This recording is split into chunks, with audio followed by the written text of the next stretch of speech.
Il avait marché, marché, marché tellement longtemps au fond de la forêt, plus de branches mortes, il en avait tellement marre, il s'est mis à hurler tout seul.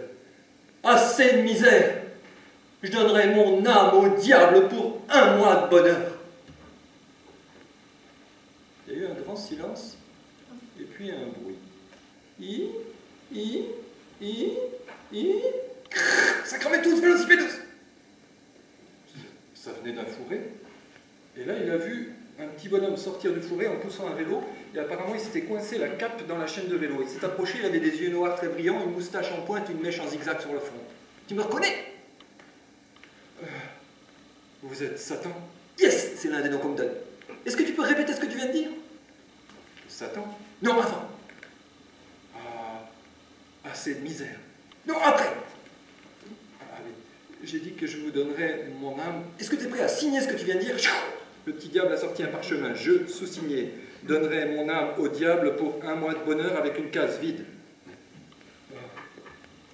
Je signerai tout de suite si je savais écrire. Je peux faire une croix? Pas une croix! Bon. Le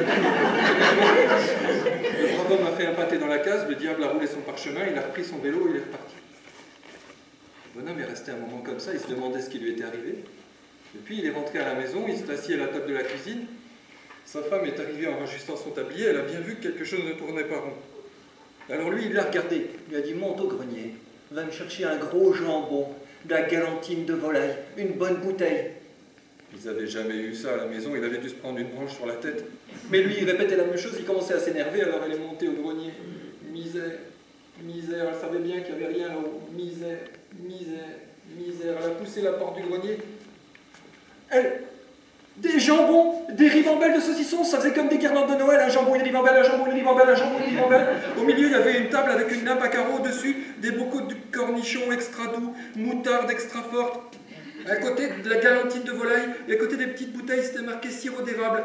En dessous, des cassons avec des bouteilles, alors elle a attrapé un gros jambon, une miche de pain, elle a tout descendu sur la table. Les enfants à table! Les enfants, ils sont précipités, on s'est fait des grandes tartines comme ça, avec une couche de jambon, une couche de moutarde, non, pas de sirop d'érable. Et ils ont mangé, comme jamais ils avaient mangé. À la fin du repas, ils sont tous remontés au grenier, et là-haut, dans l'autre pièce, où d'habitude il n'y avait que des rats, ils ont trouvé des portants avec des costumes.